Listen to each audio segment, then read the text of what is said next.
ஓம் சக்தி. குருநாதரிடம் அவருடைய சிஷ்யர்கள் பலர் புண்ணிய கஷேத்திரங்களுக்கு யாத்திரை போக வேண்டும் என்று கூறிய போது அவர் பதில் கூறியதாவது: எவருக்கு இங்கு பக்தி உண்டாகிறதோ அவருக்கு அங்கும் பக்தி உண்டாகும். இங்கு பக்தி இல்லையானால் அங்கும் பக்தி உண்டாகாது. பக்தி குடிக்கொண்ட மனதை உடையவன் க்ஷேத்திரங்களுக்கு போனால் அவனுடைய பக்தி அதிகமாகும். பக்தி சிறிதுமே இல்லாதவன் எங்கே போனாலும் பிரயோஜனம் இல்லை. குரு ஒரு பக்தருக்கு கூறியதாவது: அடங்குதற்கரிய இந்திரியங்கள் யாவும் பக்தி மார்க்கத்தால் சுலபமாய் அடங்கிவிடும். உன் இதயத்தில் பக்தி பெருகும் போது விஷய போகங்களும் துச்சமென தோன்றும். அவளுடைய புனித மந்திரத்தை சதா காலமும் உச்சரித்து வா. இவ்விதம் செய்வதால் காமம், கோபம் ஆகிய பாவங்கள் எல்லாம் அகன்றுவிடும்.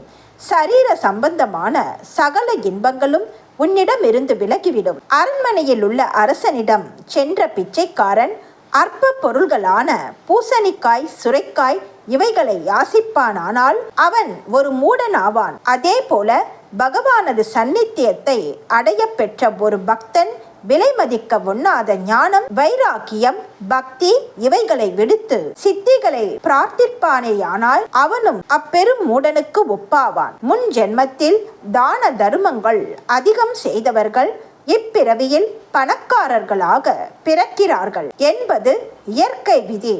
ஆனால் இந்த உலகம் கடவுளின் மாயா சக்தியாகும். மனிதனால் அறிந்து கொள்ள முடியாத இந்த மாயையின் போக்கில் பல மாறுதல்கள் இருக்க காண்கிறோம். பகற்பொழுதில் திருப்தியாக போஜனம் செய். ஆனால் இரவில் உட்கொள்ளும் உணவு குறைவாயும் லேசாயும் இருக்கட்டும். சரீரத்திற்கு உஷ்ணத்தையும் மனதிற்கு சஞ்சலத்தையும் எந்த உணவு கொடுக்காதோ அந்த உணவைத்தான் சாதகன் உட்கொள்ள வேண்டும். ஓம் சக்தி. வாழ்க்கை என்பது என்ன?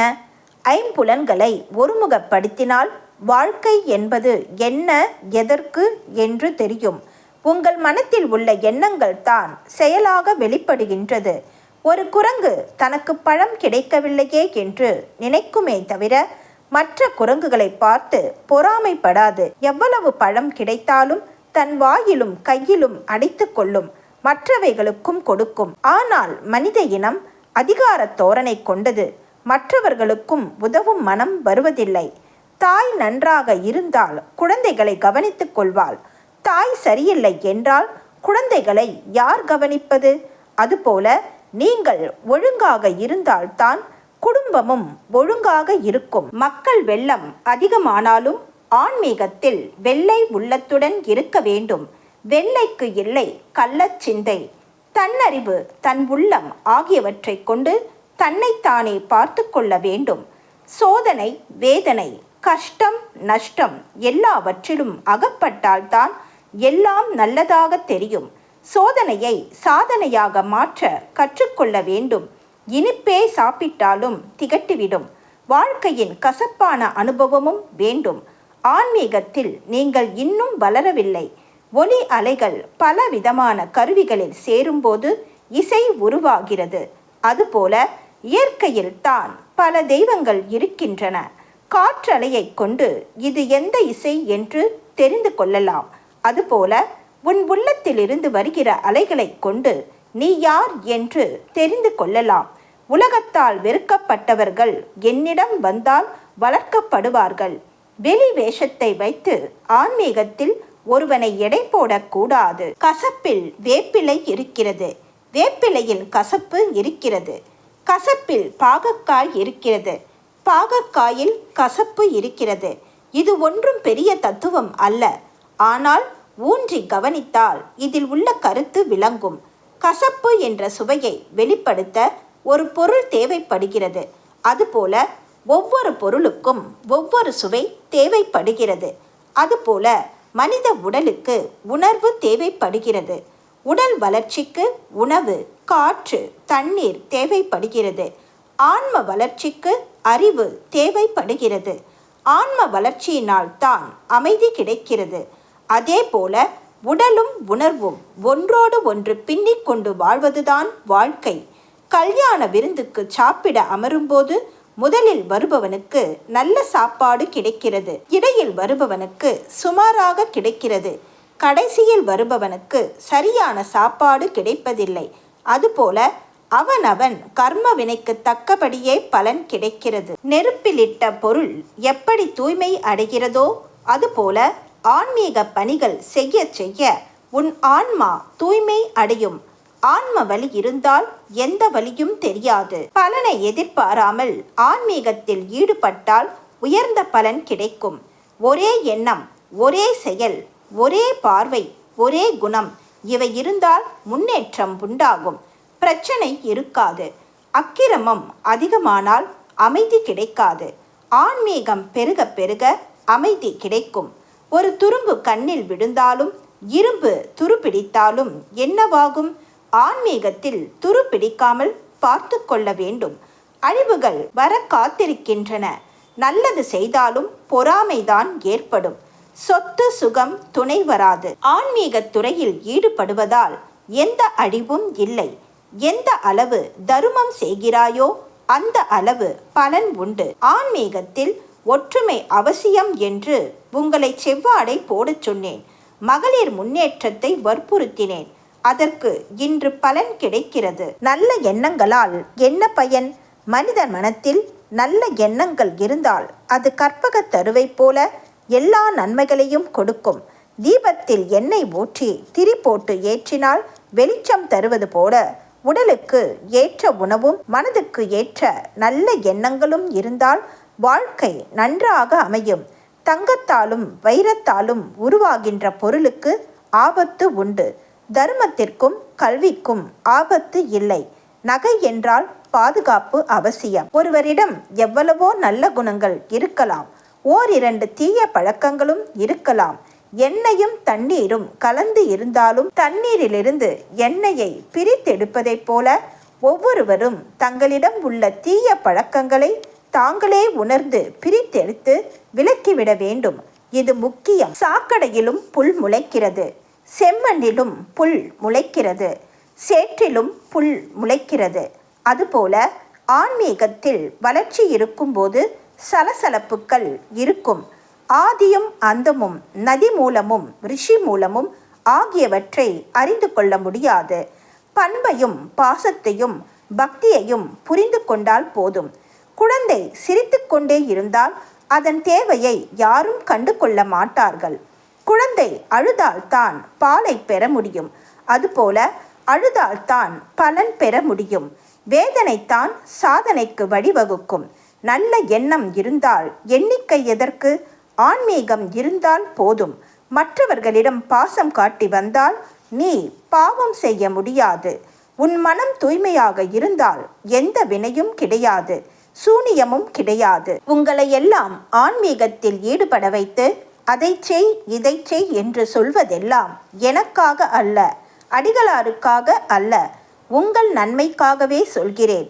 மரம் செடி கொடி செழித்தால்தான் நாடு செழிப்படையும். அதுபோல அன்பு பண்பு செழித்தால்தான் ஆன்மீகம் செழிப்படையும். மனசு, வீடு, இயற்கை எல்லாமே அலைமோதுகிறது.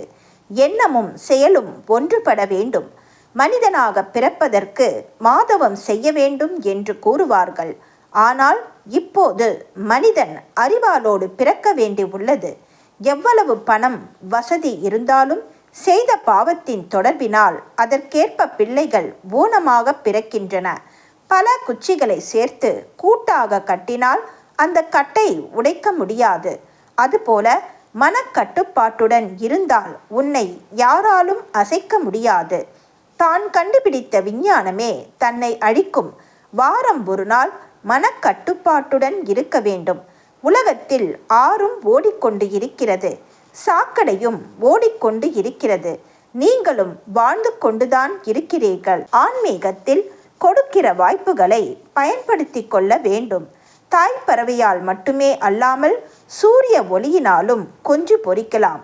சூரிய ஒளி ஆன்மீகம் போன்றது. தர்மத்தையும் ஆன்மாவையும் இணைக்க வேண்டும். இன்று நாட்டில் அமைதி கிடையாது. அநியாயங்களும் அக்கிரமங்களும் தலைவிரித்து ஆடுகின்றன.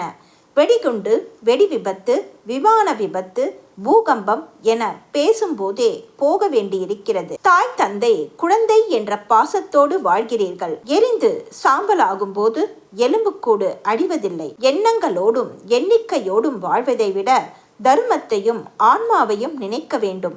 பிள்ளைகளை பற்றி கவலைப்படாமல் உண்மை உணர்வோடு ஆன்மீகத்தில் உங்களை ஈடுபடுத்திக் கொண்டு தொண்டு செய்ய வேண்டும். பக்தியையும் வளர்த்து கொள்ள வேண்டும். ஆன்மீகம் அமைதிக்கு வழிவகுக்கும். செடி வளர்ந்து விட்டால் அதற்கு தண்ணீர் ஊற்றி வளர்க்கத்தானே வேண்டும். ஆன்மீகத்திற்கு வந்து விட்டாய், அதை வளர்த்துத்தானே ஆக வேண்டும். உன் கைக்கு எட்டாத ஒரு பொருளை எட்டி பிடித்து எடுக்க எப்படியெல்லாம் முயல்கிறாய்? அப்போது உன் மனமும் புலன்களும் ஒருமுகப்பட்டு அதனை எடுக்க துணை புரிகின்றன. ஒரு சாதாரண பொருளை எட்டி எடுக்கவே அவ்வளவு எச்சரிக்கை உணர்வு தேவைப்படுகிறது. எட்டா பொருளாக இருக்கும் தாயான என்னை எட்டி பிடிக்க உன்னால் சுலபத்தில் முடியாது. உன் ஐம்புலன்களையும் அடக்கி மனத்தை ஒருமுகப்படுத்தி முயற்சி செய்தால்தான் அம்மாவை அடைய முடியும். சாக்கடையிலும் புல் முளைக்கிறது, சேற்றிலும் புல் முளைக்கிறது. அதுபோல ஆன்மீகத் துறையிலும் புல் முளைக்கின்றது. ஆன்மீகத்தில் வளர்ச்சி இருக்கும்போது கூடவே சலசலப்பும் இருக்கத்தான் செய்யும். இந்த சலசலப்புகளை கண்டு ஆன்மீகத்தை விட்டு ஒதுங்கிக் கொள்ளக்கூடாது. அதனால் உனக்குத்தான் இழப்பு என்பதை மறந்துவிடாதே. ஒரு குழந்தை நடக்க ஆரம்பிக்கிற போது தாய் கை கொடுத்து பழக்கினால்தான் அது நடக்கவே ஆரம்பிக்கும். அதுபோல தாயான நானும் கை கொடுத்தால்தான் இங்கே வாழவே முடியும். அதை மறந்துவிட்டு அந்த நாடி இந்த நாடி என அலையாதே. நீ எந்த நாடியை நோக்கி போனாலும் கடைசியாக என்னை நாடித்தான் வர வேண்டும். உன்னுள் ஆன்மா என்ற ஒன்று உள்ளவரை உனக்கு உலகியல் கடமைகள் இருந்து கொண்டுதான் இருக்கும். அது குறித்த கஷ்டங்களும் இருந்து கொண்டுதான் இருக்கும். விலை பொருள் முதிர்ந்து பக்குவப்பட வேண்டும். அப்போதுதான் சுவை இருக்கும். அதுபோல உனக்கு முதிர்ந்த அறிவும் அனுபவமும் பாசமும் பக்தியும் தொண்டும் வேண்டும். அப்போதுதான் உனக்கு பயன் கிடைக்கும். பாலை நன்றாக காய்ச்சி பக்குவமான சூட்டில் அதனோடு புளிப்பு பொருளை சேர்க்கும் போது அது தயிராக மாறுகிறது. அந்த தயிரிலிருந்து வெண்ணெய் கிடைக்கிறது. அது தண்ணீரிலும் மிதக்கிறது. அதுபோல மனித உடலுக்கு ஆன்மா என்ற புளிப்பு பொருள் சேர்ந்தால்தான் மனம் பக்குவம் அடையும். மோரான பிறகு அது பாலாக மாற முடியாது. அதுபோல மனிதனின் ஆன்மா பக்குவம் அடைந்துவிட்டால் அவன் கெட்ட வழிக்கு மாற முடியாது. ஆன்ம பக்குவம் அடைய வேண்டுமானால் உலகத்து உயிர்களுக்கு தொண்டு செய்ய வேண்டும், தர்மம் செய்ய வேண்டும், விரதங்களை மேற்கொள்ள வேண்டும். அன்றும் சொன்னேன், இன்றும் சொல்கிறேன், நாளையும் சொல்வேன். ஆன்மாவை சுத்தமாக வைத்து கொள்ள வேண்டும். அன்னையின் அருள்வாக்கு. என்னுடைய அருள்வாக்கு என்ற பாத்திரத்தை பயன்படுத்தி எதிர்கால வாழ்வினை அமைத்து கொள்ள வேண்டும். எல்லோருக்கும் பகிர்ந்தளிக்க வேண்டும். அன்னையின் அருள்வாக்கு.